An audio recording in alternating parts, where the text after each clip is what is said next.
Hiring another teacher for your piano teaching business is a big decision. The truth is there's a right time, right place, and right person when it comes to hiring. Hey, if you're new around here, I'm Phoenix and I'm the Tattooed Piano Teacher. Learn from my mistakes taking a one-woman show to a 3-teacher operation. Here are my pros and cons of hiring another piano teacher so you can make the right decision the first time. So first, let's look at some of the pros of hiring another piano teacher to join your studio. Number 1, increased revenue. I mean, this one's pretty obvious, and it's probably the reason that most of us even consider hiring another piano teacher. You can only make so much as you teach your own students. If you hire other teachers, that business income grows. It's pretty simple. Pro number 2. Passive income. Now, the word passive is a little overused these days as it's not entirely passive. But what I mean is that you are not actively sitting down to teach the student for 30 minutes. You are scheduling the lessons, providing a place for the teacher to teach, making sure they have everything they need and the customer is taken care of. But those actual 30 minutes that the customer is paying for, you get a cut from that without actually teaching the lesson. So in that regard, it is passive. Now, the nice thing is when you're onboarding a new student, that can take up a lot of your time, but piano lessons are a long-term game. And if those students stick around for 5 years, then all those hours that you put in finding the student, onboarding the student, now you can just reap the benefits month after month. You're receiving a cut of their lessons. And when they've been a long-time customer, they become pretty low maintenance. The third pro of hiring another teacher, you potentially can have a very rewarding partnership. You can find another like-minded teacher, hopefully, and the two of you can partner together. They might have some good ideas. They might bring something to the table that you don't bring, or you might find that there's someone else out there who teaches the exact same way you do. So there's a lot of potential there for connecting with another teacher, which as piano teachers teaching out of our living rooms, we don't get a lot of that.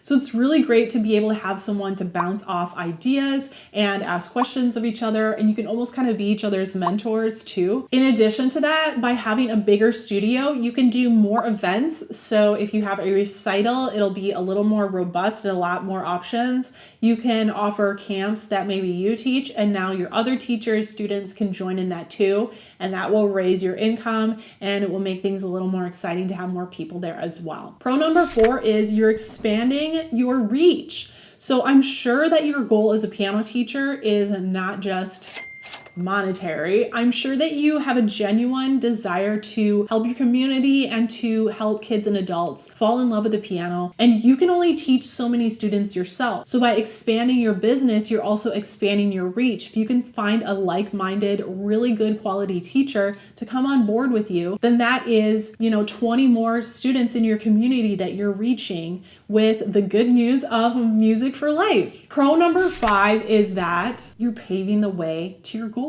So if one of your goals is to eventually own a multi-teacher studio, to have your own building, hiring that first teacher to come alongside you is a step in the direction of making your big dreams come true. And how exciting is that?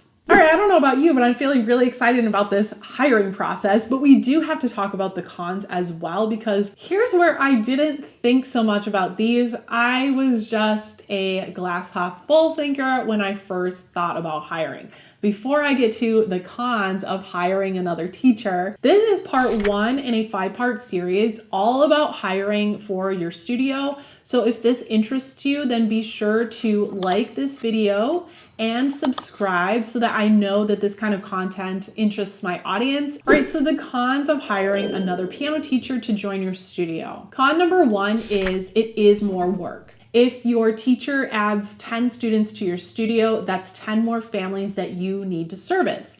You need to market to find the students. You need to work with the teacher and make sure they have everything they need. It is just more work. So if you are already strapped for time and you don't have a spare hour in your week, I'm sorry to tell you, my friend, you're gonna need a spare hour in your week if you wanna hire another teacher. Con number 2 kind of goes along with that. It's more administrative work. So you really have to think about the role that you want to play in your business. Think about your business 5 years from now and what do you want to be doing? Now, if you really, really hate desk work, you hate emails, training employees, cleaning or setting up a studio space, all of that stuff, I'm here to tell you that you're going to be doing even more of that stuff if you're running a business where you hire another teacher. Now, in the long run, you could definitely think about hiring a VA, but if you're not at the place to hire for administrative work, then know that that's gonna rest on your shoulders, at least for now, and there's gonna be more of it the more teachers you hire. Now, con number 3, you are going to be taking more of a managerial or trainer role in your business. So right now, if you are a one-man or a one-woman show, you only have to manage yourself and you only have to train yourself. You don't really have to train anybody. If you hire somebody, you need to communicate what you expect and what you want them to do. You might be the best teacher in the world when it comes to piano, but are you good at managing other people? Now, if you have no previous experience in this, that's okay. If it sounds like something you would enjoy, then you could definitely learn along the way. But I didn't realize at the time I hired someone that people can't read your mind. I noticed I would write an email that made perfect sense to me and none of what I expected from them happened. I didn't communicate clearly what I expected of them. And so you definitely have to learn to communicate in a way that facilitates success in your employees, because if they don't succeed and do what they need to do, your goals are not going to be met either. Okay, con number 4, you might hire the wrong person. Hiring is another process all by itself. You're going to have to find people who are interested, look at their resumes, write up a job application. You're going to have to interview them. So think about that, because I didn't really think about that until I was doing it. And then I was like, I have no idea what I'm doing. And even after all that, if someone seems perfect, all the way down to an in-person interview, they still might not be the right fit for you. So that means that you need to be scrupulous in your hiring process and your interviewing process, but then you also have to be prepared to evaluate as a new teacher comes on board and possibly part ways. Okay, that is a reality. So if you could never ever picture yourself firing someone, then don't hire someone. Okay, you have no business hiring if you can't fire. Write that down. Con number 5, I definitely did not think about this when I went ahead and hired 2 teachers in 1 year. You lose control to a certain extent. So if you are a one-person show, it's been all you. So yes, all of the responsibilities and expenses are on you, but all of the rewards also come to you. Yes, you have to be the sole decision maker for your entire business, every aspect of it, but also you get to make all the decisions. So relinquishing a little bit of control, tell your employees what you want, communicate clearly, but at the end of the day, they are their own people. They use their own method books. They have their own strategies. They teach piano lessons in a slightly different way than you. They might not have a business mindset. I mean, they probably don't have a business mindset, right? Because they don't want to start their own business. That's why they came to work for you. So you have to be prepared to let things go. Not everything has to be perfect and not everything has to be you. You're not hiring a cookie cutter of you. It's not your clone. You're hiring another human to round out your studio. And when you find people's strengths and you're aware of their weaknesses, then you can really place them in just the right position to make your studio as a whole even better. So con number 6, this is the biggest one. If you forget everything you heard in this video, take this point away. Con number 6 is hiring another teacher might send you down the wrong path.